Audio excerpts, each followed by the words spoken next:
Mari Tok Nek.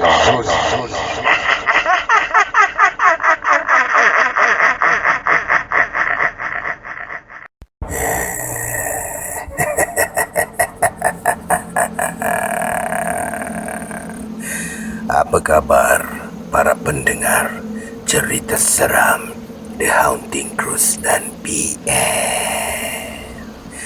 Pada malam ini, Brother Fai akan kongsikan kepada anda kisah yang datangnya daripada R.S. Suzy. Kisah yang bertajuk Bolong.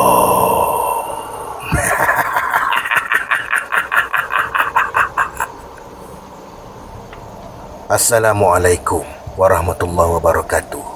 Sekali lagi, Kak Suzy ingin mengongsi sebuah kisah misteri yang akak terlintas di benak fikiran ini. Akak teringat masih akak berusia 7 atau 8 tahun kisah misteri ini berlaku. Kejadian itu berlaku di kampung arwah nenek saudara sebelah mak di Muar. Mak, kita nak pergi rumah Tok Nek ke? Yang rumah kayu semua tu ke? Adik kan suka dapat mandi sungai, main dengan miau gemuk kat sana. Ye. Tu kata Kak Suzy. Lama lagi ke sampai rumah Tok Nek? Pertanyaan aku yang akhir tidak dijawab mak. Betapa gembiranya perasaan bila aku dapat tahu akan ke rumah Tok Nek. Tok Nek adalah ibu saudara mak setelah arwah nenek, iaitu ibu kandung mak, meninggal dunia pada usia mak kecil lagi. Tok Nek lah yang menjaga mak sehingga mak berumah tangga. Seronok sangat di kampung. Rasa bebas sangat dan boleh mandi sungai. Rumah kampung aku dikelilingi dusun buah-buahan, tanah ahli keluarga kami. Buah durian, rambutan, ciku, manggis dan banyak lagi. Kalau musim buah memang best lah. Kalau jalan dari dusun boleh sampai ke anak sungai. Air sungai pula amat jernih dan bersih bak kata pengunjung, macam di Maldives. Sungai itulah aku terjun pagi dan petang bersama sepupu sepapat yang lain. Jalan masuk ke pekarangan rumah harus merentas sebatang titi kayu. Saiz lebar titi kayu tersebut sama seperti saiz kereta. Besar tu Jadi, cuba bayangkan, kalau kereta tu terlebih sikit, memang tidak akan lepas seberang titi kayu tu. Kenderaan yang tidak boleh lalu terpaksalah letak kenderaan di tepi jalan. Boleh ke bang? Muat ke? Gayat pula nak tengok abang nak lalu titi rumah mak ni. InsyaAllah. Nah, pejam mata. Buka mata lepas tu sampai 10. Kira sampai 10 mesti settle punya. Ini abang lah. Gurau abah dengan mak. Aku tersenyum. Dari jauh aku terperasan macam ada seseorang sedang berdiri tegak memandang ke arah kami. Kelihatan macam Tok Nek, berkain batik dan berbaju kurung opah. Yang pelik, waktu senja macam ni, apa Tok Nek buat di bangsal store? Simpan barang-barang berkebun ke? Aku pun melambai ke arahnya, tetapi tiada reaksi dari Tok Nek. Dia hanya merenung tajam ke arah aku. Mimik mukanya seperti marah. Assalamualaikum. Waalaikumsalam. Kak Nah, Alhamdulillah, selamat sampai rumah mak. Jemput masuklah. Beg-beg nanti Gayah suruh budak-budak ambil dari kereta Cik Gayah. Cik Gayah ni sepupu mak, anak perempuan seorang Tok Nek. Tok Nek mempunyai 3 orang anak. Along Hussein, lelaki yang sulung, Cik Gayah dan Ucuman. Malangnya, Ucuman telah meninggal dunia akibat terlibat dengan kemalangan maut beberapa tahun lalu. Along Hussein pula dikabarkan berada di hospital pakar sakit mental setelah melihat dengan mata kepalanya sendiri adiknya digilis lori trailer. Hancur terburai arwah. Semenjak itu, Cik Gayah yang masih berstatus bujang itulah seorang yang menjaga Tok Nek. Mak mana ya? Sunyi je rumah mak. Ada, biasalah. Dah nak masuk waktu maghrib ni. Kak Nah faham kan maksud ya? Yelah. Kak Nah faham lah. Sampai bila macam tu? Tak apalah. Biar Kak Nah bersihkan badan dulu. Nak salinkan si kecil tu baju tidur. Nanti Kak Nah jumpa mak lah. Suasana rumah Tok Nek nampak lain. Suram, sunyi dan malam. Tidak nampak macam dulu sewaktu aku ziarah Tok Nek sebelum bulan puasa tahun lepas. Meriah dan keadaan rumah nampak hidup ceria sangat. Suara Tok Nek menyakat cucu cicitnya kedengaran sakan. Kali ni sangat jauh beza. Aku tidak nampak Tok Nek dari tadi masuk rumah. Mungkin benar Tok Nek sedang sibuk di bangsal bawah tadi. Aku duduk di sudut ruang tamu di mana Mok sedang menjilat-jilat tapak kakinya. Mok adalah kucing Tok Nek yang montel, manja dan jinak sekali. Ia akan jadi mangsa rumusan lemas dalam pelukan aku. Kemana saja akan aku pikul dan bawa si Mok ni ke sana sini. Sedang mengusap-ngusap kepala si Mok, telinga kecil aku terdengar suara yang amat menyeramkan. Sakit, diam. Hentikan bacaan itu. Suara yang merintih kesakitan dan tiba-tiba suara itu bertukar menjadi jeritan yang sangat garau bunyinya. Serupa raksasa yang sedang mengamuk. Aku peluk Mok. Mak yang sedang keluarkan pakaian salinan kami terus meluru lari masuk ke bilik Tok Nek yang berada di ruang dapur. Masih terdengar jeritan, rintihan dan hilaian yang menakutkan. Aku pula merasa ingin tahu apa yang sedang berlaku dan siapakah yang terjerit-jerit tu. Kelibat Tok Nek masih tidak kelihatan.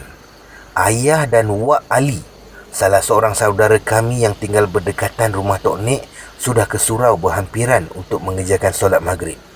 Biasanya Wak Ali juga seorang penjaga dusun Tok Nek akan mengajak ayah solat maghrib dan isyak sekaligus di surau. Tiba-tiba aku rasa seperti sesuatu sedang memerhatikan aku. Aku seorang diri di ruang tamu. Mak dan Cik Gayah ada di bawah ruangan dapur. Tepat sekali bila bilik Tok Nek. Pintu utama diketuk. Senyap. Aku bangun menuju daun pintu. Cucu Tok, Tok balik ni. Buka pintunya, cu. Tok Nek ya? Kejap ya, Zi buka pintu ni. Aku selak penyangkut kancing pintu. Kerak. Pintu kayu yang sudah dimamah anak-anak terbuka luas. Tok Nek berdiri sambil tersenyum. Senyuman sinis yang sangat menyeramkan. Matanya kemerah-merahan.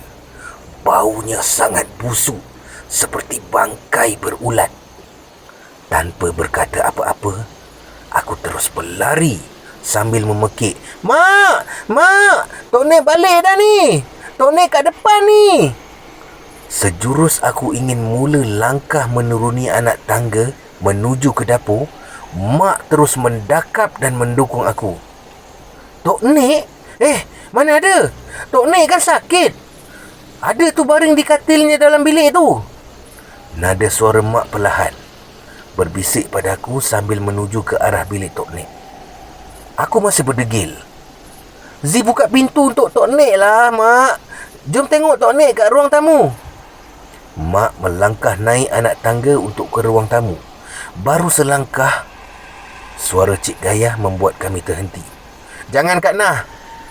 Dia datang mengganggu anak cucu keturunan kita. Masih mencari tuan baru. Jangan biarkan Suzy seorang diri. Mari masuk bilik Mak, cepat. Mak tergesa-gesa sambil mengendong aku menuju ke bilik. Alangkah terkejutnya aku melihat Tok Nik kurus kering. Wajahnya kecut dan matanya terbeliak. Aku tutup muka dengan kain tudung Mak. Cu, cu, mari sini duduk dekat Tok Nik. Mari. Aku tak mahu. Aku merengek cari ayah. Kak Nah, bawa Z duduk kat meja, kat dapur tu. Basuh muka Z dengan berselawat ya. Malam tu aku tidak dapat tidur. Aku rasa gelisah, merengek-rengek, badan seram sejuk, demam panas. Ayah mengambil keputusan untuk berangkat pulang membawa aku saja pada awal pagi. Dipendekkan cerita, 2 hari setelah aku pulang ke rumah, Mak menyampaikan berita yang Tok Nik sudah pergi dijemput Ilahi. Ayah pun mula berkemas dan berangkat kembali ke kampung. Aku ikut. Apabila sampai di kampung, jenazah arwah Tok Nik telah selamat dikebumikan. Semua ahli keluarga terdekat ada di rumah tu. Aku tidak rasa takut sebab sepupu-sepupu sebaya aku ada bermain bersama. Ayah dan Mak harus pulang malam itu. Mereka kerja keesokan harinya. Cuti mereka pun hanya seminggu je. Tidak dapat memohon cuti lagi. Beg-beg semua dah dimasukkan ke dalam bonet kereta ayah. Ayah menyuruh aku masuk dalam kereta dulu, sementara ayah dan Mak bersalaman dengan sanak saudara yang ada. Mata aku ni entah kenapa ingin melihat bangsal buruk Tok Nik. Tok Nik! Tok Nik! Tok Nik melambai tangannya pada aku dan aku lihat Tok Nik berubah menjadi sesuatu yang menyerupai seekor mawas besar berbulu panjang, bertaring dan matanya merah menyala. Benda tu terus hilang dalam semak belakang bangsal. Aku tutup mata dan terus merebahkan badan aku ke tempat duduk kosong sebelah aku. Aku senyap. Sampailah di rumah. Mak dan ayah pelik bercampur risau dengan perangai aku. Apapun, ia berakhir hanya di situ. Alhamdulillah, semuanya selamat dan tiada gangguan apa-apa selepas tu. Bila aku mengingat balik masa aku remaja ni, aku ada membaca novel kisah seram dan mendengar cerita seram dari radio tempatan. Dan dari itulah aku tahu makhluk yang menyerupai Tok Nik masa tu adalah salah satu jelmaan jin belaan manusia yang terkenal sebagai Polo. Sekian. Terima kasih, Brother Fai.